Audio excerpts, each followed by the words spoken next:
Hey everybody, Matt Hartman here again for Drunkard's Walk. Well, we are between seasons 11 and 12. And in the past, between seasons, I've done a little thing where I've played some old episodes, some classic episodes for you. And we're not going to do that this time. No, instead, I'm going to try something new and different. And I'll explain what that is coming up here in this little snippet. You're going to hear here a little 15-minute extra, as I'm calling it right now. I'm sure I'll think of a better name later, but that's what I've got for now. Now, what I did was I recorded this on video. So if you follow us on TikTok, you'll be able to see a video version of this. But just in case you don't, you can listen to the audio version. So my apologies for all the parts where I'm like, hey, look at that thing over there, and that's what that is over there, because I'm recording a video. But I put the audio in here because I think it's also exciting and fun to listen to. If you enjoy it, why not give us a rating or review on iTunes or wherever you listen to your podcast? Hey, check out our link tree for all the links to all the things like giving us topic suggestions for next season or getting some Drunkard's Walk merch. Either way, I hope you enjoy this little extra. Bye-bye.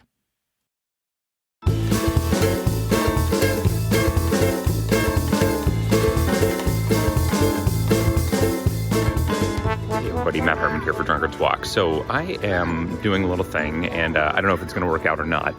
What we're trying to do during our break here is to check out some of our places, our destinations, where we went on our walks. Just over the years, not just this year, but any year.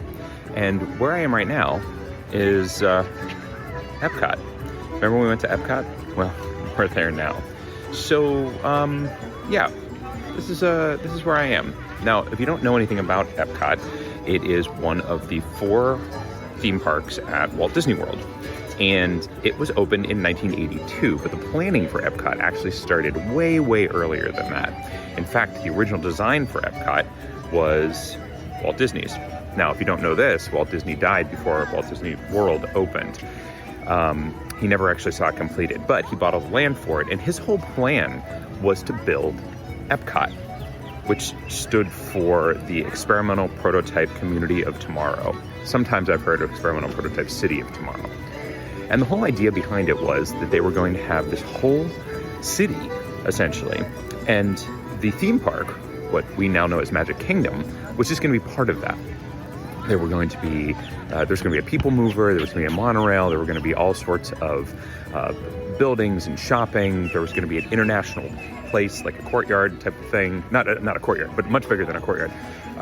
There were going to be all sorts of amazing things in this city. He thought he figured out urban development and urban planning better than anybody else. So he proposed Epcot.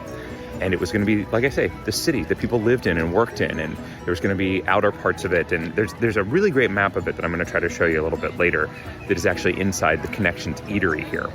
So anyway, when Epcot opened in 1982, it looked a little bit different than what Walt had planned. In fact, what it looked like was 2 theme parks that had almost been put together. We had the World Showcase, which is where I am now. And if you look behind me, you can see there's all kinds of different international places. That's Norway that I'm right next to right now. You can see there's China down there, I believe. Or that might be Japan. Oh gosh, I'm sorry, I'm the worst. And then we've got Italy, we've got the United States, of course, is over there somewhere. You can see there's the swan, that's the dolphin actually. Anyway, that's a hotel, that's not part of Epcot. So the reason that this happened is because they were trying to figure out what could they do with Epcot. Whenever they opened Walt Disney World, everybody kept asking them, hey, what's going to happen here? Where's Epcot? Where's this whole idea that Walt had? Because he had told everybody about it. He had gone on television and talked about this amazing place that he was going to make. And they essentially figured out that they couldn't build what he wanted as quickly or maybe at all. So they were like, okay, well, we could do the World's Fair, the ongoing World's Fair, which is what essentially Future World is. Now, that's the part that I'm not in right now. It's very difficult to see from my perspective, so I'll try to show it to you later in the video here. And then they made they were like, well, we could have the international portion of it, right? And so what they figured was, well, let's actually do both of these things. Let's put them together into one theme park. So that's how we got World Showcase and Future World. Now it's a little bit different. They've changed things up quite a bit. In fact, just over the past maybe decade or so, Future World has become a different place. It started out as very educational. There were a lot of things that were about energy, and there was a thing about the future and transportation and the history of communication. Now, the history of communication still exists. That is actually Spaceship Earth. But there's no sense in me really talking too much about Future World right now because I'm not there. So let me wait until I get over there and I'll tell you a little bit more about that. But for now, let's take a look at the World Showcase. Now you can see a little bit better here, the World Showcase. Now there we've got Italy. It's behind that tree there. Can you see that? And there, the tower's under construction. We see the United States next to that. Of course, it's huge. It's right in the middle, because why not? There's Japan. So I was right about being China before. That is Morocco, which was not here when it first opened. And there's France, okay? You see some hotels. There's the UK. And there you can see that is Canada, right there. And then there's the International Gateway. And here are a couple of foolish fools, okay? And then there's Mexico. Barely see it behind those trees. And then we're back to Norway, like I said before. Norway, beautiful. You can feel there. That's where the Frozen ride is now. But it started as a ride called the Maelstrom. And then we've got China through there. And then there's Germany.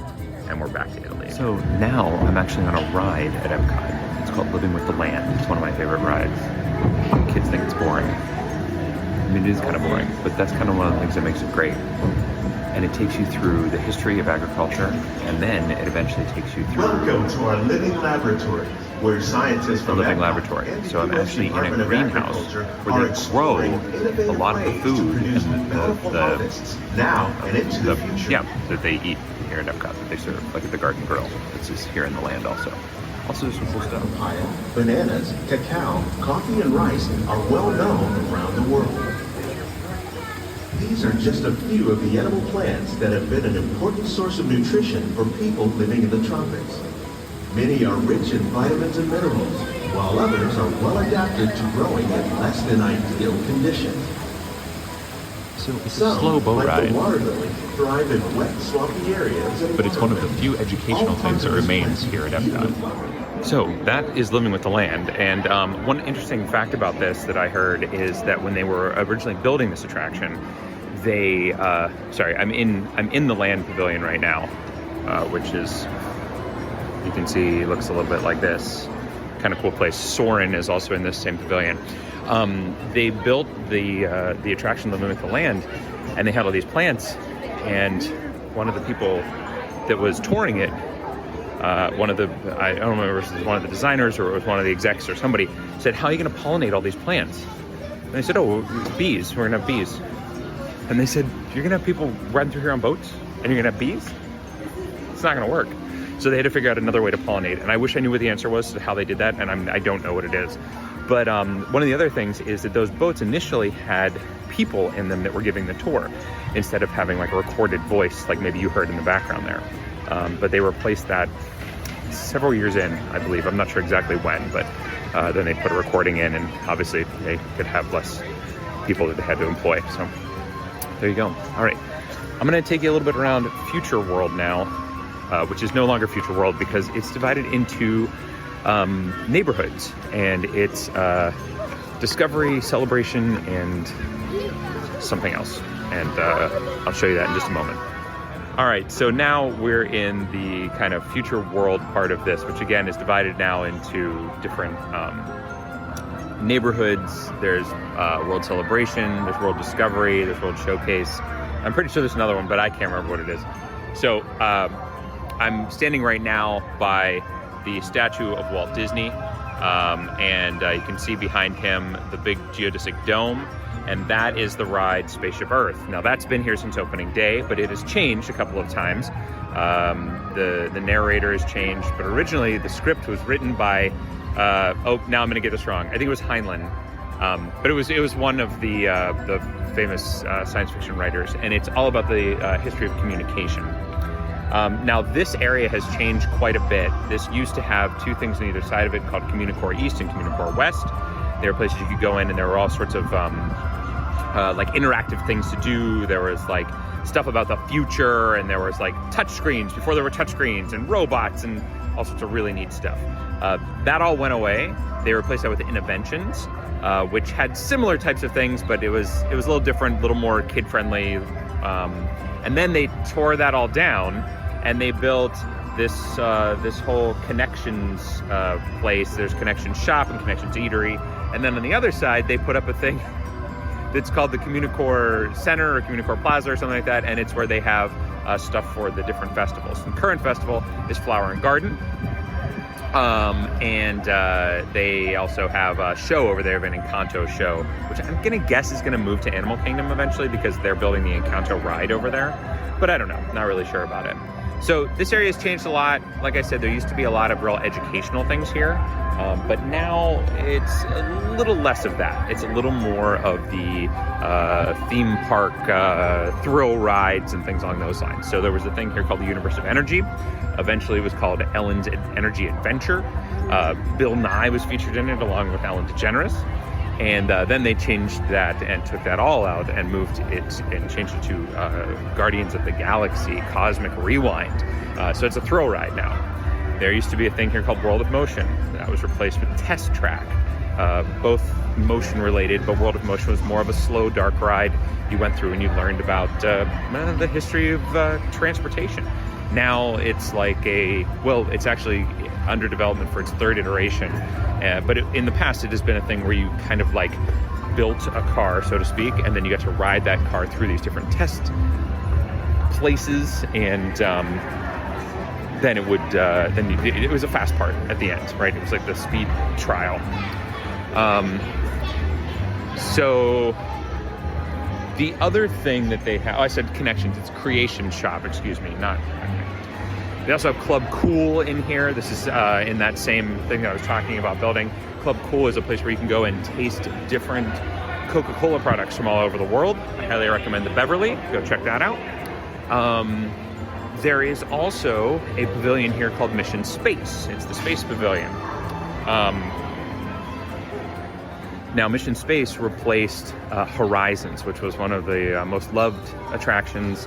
I really enjoyed it too, although I haven't been on it in many, many years because they shut it down. But it was like all about the future of humanity and where are we going to go in space and oceans and things like that. There's also the Imagination Pavilion that's still around. It's called Journey into Imagination with Figment. It has changed numerous times as well. That's where Figment is.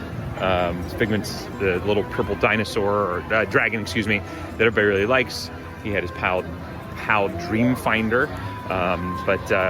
yeah, so it's kind of changed up a little bit. It's not a very good ride anymore, but and then there's a big old pavilion that is the Life Pavilion. Now that has been empty for a long time. There was talk that it was going to become the Play Pavilion, but it has gone away. You can kind of see in the background here if you're watching the video. And it's like a big old dome, and they used to have in there a bunch of they had a thing called Body Wars. That's also where they had Cranium Command. And if you're interested in knowing a little bit more about that ride and about the theft of Buzzy, which is a famous Disney story, you should check out Bright Sun Films is releasing a feature length, I believe, video on YouTube about the theft of Buzzy. Go check that out because it's a fascinating story. But that pavilion is still there. It just sits there empty. You can't get in, you can't get out. We can't get out, can't get in, so why would you get out? And we don't know what they're going to do with it, if they're ever going to do anything with it, but hopefully someday they will. I think I've hit all the pavilions that are here in Future World. Not Future World, no longer Future World. But they also have these different neighborhoods have different colors, right? So there's a blue one, a green one, and a red one. And I'm in the red one right now, which means I should know what it's called.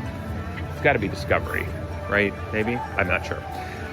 One of the cool things I will say about the Guardians ride is that it is built as though it is a pavilion for Xandar, which is the planet that they kind of go to in they're protecting in the first Guardians movie. And there's like a Nova Squad fighter out front, and it looks very, very cool. But for me, Like, I don't need thrill rides in Epcot. That's just my own personal opinion. So I'm not going to get into too much into that, but that's just my feeling on it. So there you go. That is Epcot.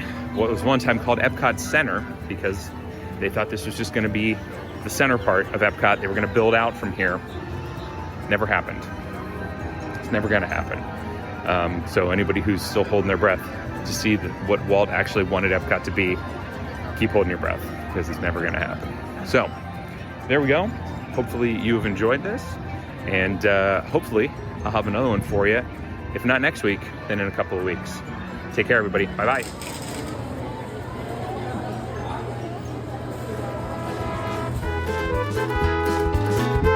Thank you.